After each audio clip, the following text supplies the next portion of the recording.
শ্রীকৃষ্ণ অর্জুনকে বলেছেন, হে অর্জুন, এই শ্রদ্ধা বা অবহেলা কর্মী যারা আমার নাম জপ করে তার হৃদয়ে আমি সবসময় জাগৃত থাকি। আর অধিক বলতে কি বোঝায় জানো? এই অধিক বলতে বোঝায় আমার নামের অদৃশ্য জ্ঞান, আমার নামের তুল্য ব্রত ধ্যান ধান শান্তি পূর্ণ গতি আর কিছুই নেই বাবা। কিন্তু এই নামে হচ্ছে পরম মুক্তি, এই নামে হচ্ছে পরম স্থিতি, এই নামে হচ্ছে পরম প্রভু, এই নামে হচ্ছে পরম প্রভুর আরাধনার বিষয়। কিন্তু এই কলিযুগের মহামন্ত্র হচ্ছে কি আমাদের এই শিরোনাম 32 অক্ষর, হরে কৃষ্ণ কৃষ্ণ কৃষ্ণ হরে হরে, হরে রাম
কিন্তু তবুও জপের একটা নির্দিষ্ট সময় আছে। কি বাবার আছে না?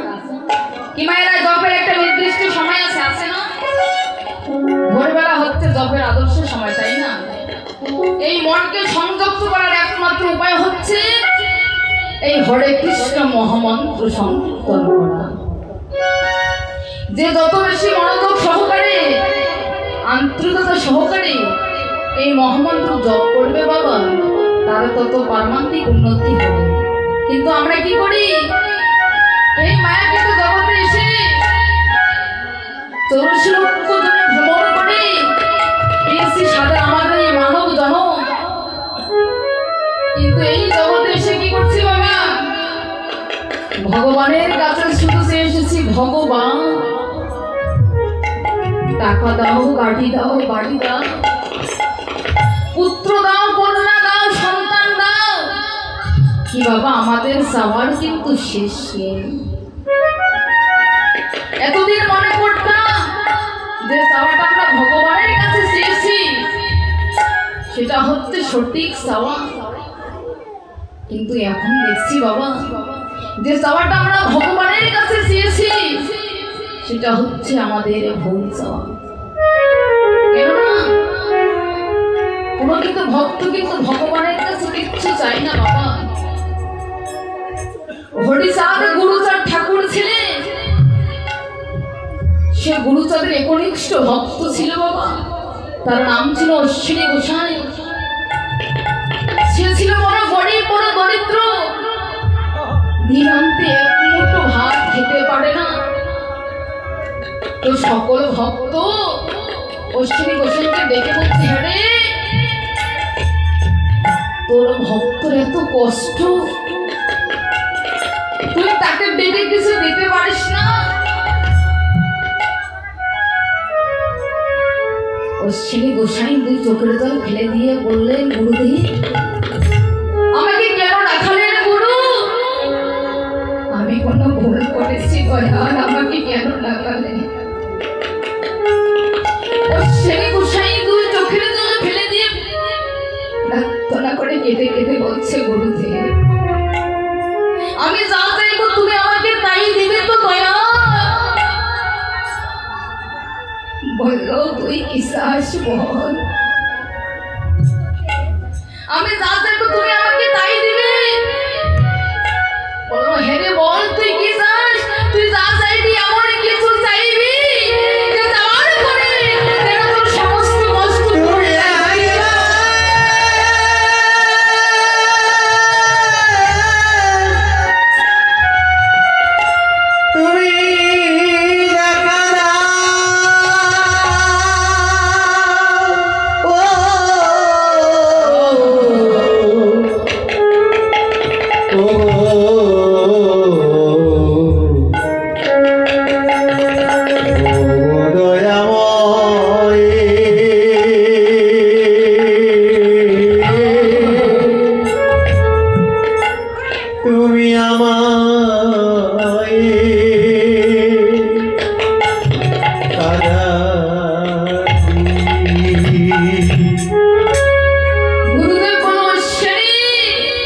বলতে কি চাস?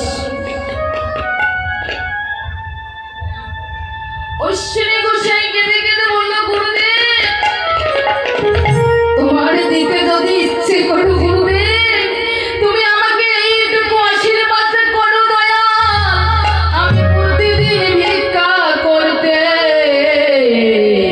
যাব। আমি প্রতিদিন ভিক্ষা করতে যাব দয়া, কেউ যেন আমাকে ভিক্ষা না। অমনি ঠাকুর অশ্বিনীকে জড়িয়ে ধরে বলতে, ওরে অশ্বিনী, তাহলে বুঝতে পারে ভক্ত কাহাকে বলে, ভগবানের কাছে কিছু চায়। গুরুদেব বলল, অশ্বিনী যাও, ওই নদী থেকে তুই লোক পারাপার করবি, যে নৌকাটা তোর পছন্দ দয়াল, সেই নৌকাটা তুই বেছে নে। অশ্বিনী গোসাই নৌকা দেখছি বাবা, নৌকা দেখেছে নৌকাটা ভাঙা। ওই নৌকাটা চাইলে ঠাকুরের কাছে, ঠাকুর তুমি আমাকে ওই ভাঙা চটিখানি দাও দয়াল। গুরুদেব বলল, অশ্বিনী ও তো ভাঙা নৌকা, ওই ভাঙা নৌকা দিয়ে তুই কেমন করে লোক পারাপার করবি? অশ্বিনী গোসাই কেঁদে কেঁদে বলছে, গুরুদেব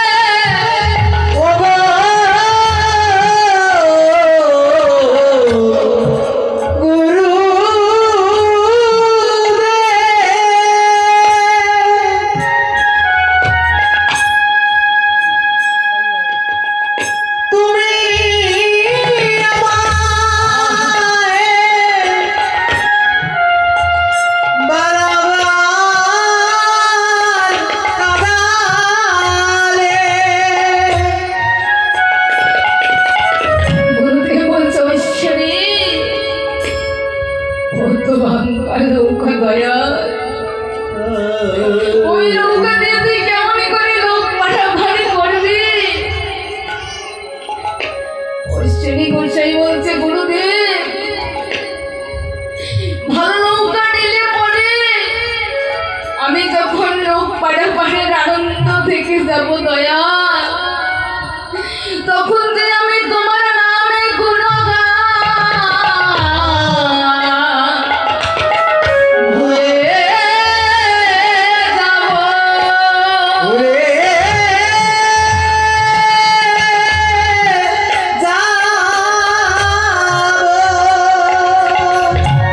গুরুদেব তুই আমার ওই ভাঙা লক্ষ্যখানে দে, আমি সবসময় জল তুলে ফেলে দেব, আর তোমার নাম গুণগান গাইব। ওরে মাধব, একবার পানি করে দিন মাধব, ওই পায়ের সম্বলটুকু যে আমার কাছে নেই, যেদিন ওই ভব পারে তাকে সে যাবে, সেদিন কিন্তু কিছুই সঙ্গে যাবে না।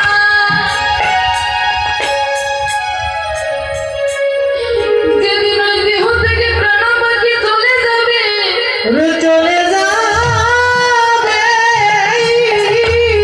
সেদিন কিন্তু কিছুই সঙ্গে যাবে না।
মাধব রে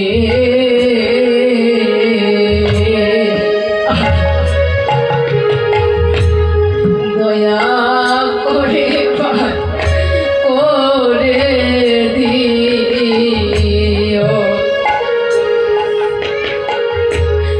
নাই পাকের করি মাধব রে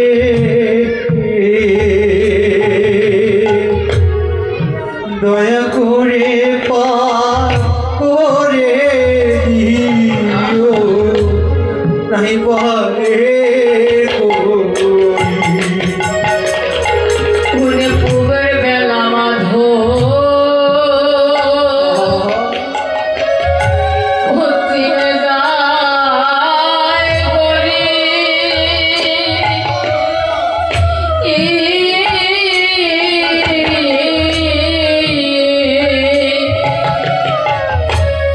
নাই রে মাধব আমার পাহাড়ের করি রে আর পুবের বেলা মাধব পশ্চিমে যায় করি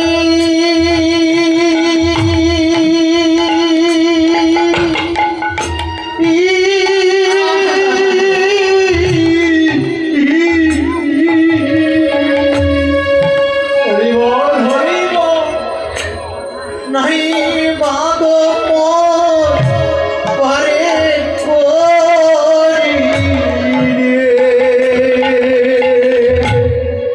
পুবের বেলা মাধব পশ্চিমে যাই করি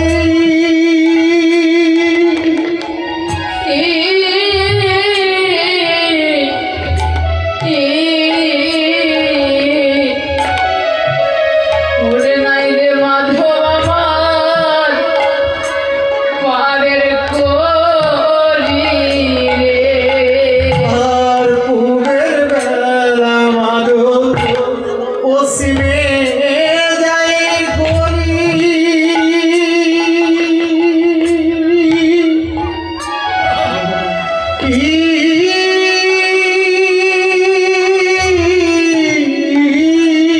হরি বল হরি নাই মাধব পারে করি মাধব রে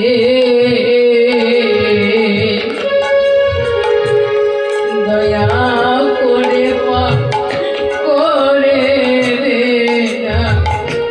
নাই পারের করে মাধব রে